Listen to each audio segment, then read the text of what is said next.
BJP में किसको मिलता है टिकट और किसका कटता है पत्ता? कैसे करते हैं पीएम टिकट बांटने का फैसला?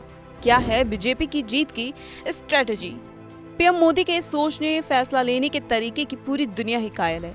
सभी ये जानने की कोशिश करते हैं कि पीएम मोदी कैसे चुनाव लड़ने की रणनीति बनाते हैं, कैसे ये फैसला लेते हैं कि किसको टिकट देना है और किसकी टिकट काटनी है। हालांकि अब इस बात का खुलासा हो गया है। दरअसल लोकसभा चुनाव 2024 के लिए बीजेपी उम्मीदवारों की 6 लिस्ट जारी हो चुकी है। कुल 405 सीटों पर बीजेपी उम्मीदवारों के नाम का खुलासा हो चुका है। इस बीच पार्टी ने कई नए चेहरों को मौका दिया है और वहीं कई दिग्गज नेताओं का टिकट भी काटा है। दिल्ली की 7 से 6 सीटों पर पार्टी ने मौजूदा सांसदों को टिकट नहीं दिया। वहीं 5वीं लिस्ट में भी भारतीय जनता पार्टी ने कई चौंकाने वाले चेहरों को मौका दिया, जबकि कई बड़े नेताओं का नाम सूची में नहीं था।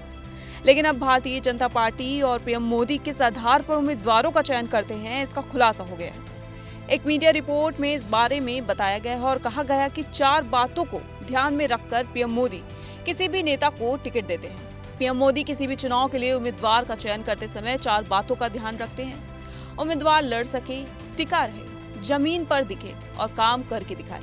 यही वजह है कि बीजेपी ने इस बार वरुण गांधी का टिकट काट दिया, लेकिन उनकी मां मेनका गांधी को फिर से टिकट दिया गया है।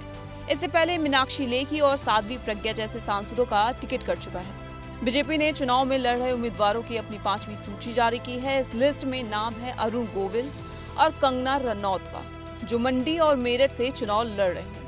इसके अलावा संदेश खाली का, जहां टीएमसी नेता के ऊपर वहां की महिलाओं के साथ रेप कर उनकी जमीन हड़पने का आरोप लगा है और इसी मामले का रेखा पात्रा ने मुद्दा उठाया था।